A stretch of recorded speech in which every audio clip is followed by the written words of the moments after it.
అనువుగాని చోట అధికులం అనరాదు అని పెద్దలంటారు. ఈ కథకు నిదర్శనమే ఇప్పుడు నేను చెప్పబోయే ఒక మోటివేషనల్ మారల్ స్టోరీ.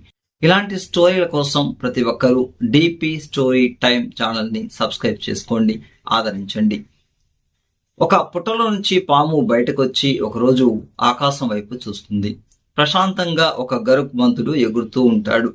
ఆ గరుకుమంతుని చూసి పాము కిండల్గా అంటుంది, "ఓ గరుడా, క్షేమంగా ఉన్నావా?" అంటుంది. అందుకు ఆ గరుకుమంతుడు పామును చూసి ఇలా అంటాడు, "ఎవరెవరు ఎక్కడ ఉంటే క్షేమంగా ఉంటారో అక్కడే ఉండాలి. ఆ ప్లేస్ నుంచి బయటకు వచ్చినారంటే మీరు ప్రమాదంలో పడతారు.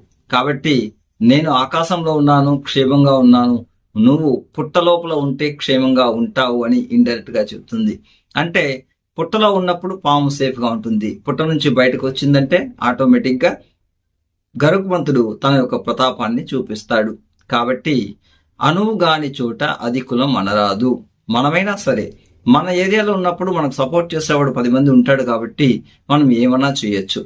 అదే మనకు అనువుగాని చోట పోయి నేను పెద్ద తోపు అని విర్రవీగినామంటే అక్కడ ఉండే స్థానబలం కలిగిన వాళ్ళు మనల్ని అణచివేసే ప్రయత్నం అయితే చేస్తారు. కాబట్టి అనుకో కాని చోట మనం పోయి అధికులం అనకుండా అణిగి మెనిగి అక్కడ ఉంటే మన పని అవుతుంది. కాబట్టి విజయాన్ని సాధించాలన్నదే మన లక్ష్యం. ఎక్కడుంటే ఏముంది, అనుకువగా ఉన్నప్పుడు ఖచ్చితంగా మన పని అయితే జరుగుతుంది. కాబట్టి పెద్దలు చెప్పినట్లు మనకు అనుకువ కాని చోట ఖచ్చితంగా వినయంగా ఉండాలే గాని విర్రవీగరాదు.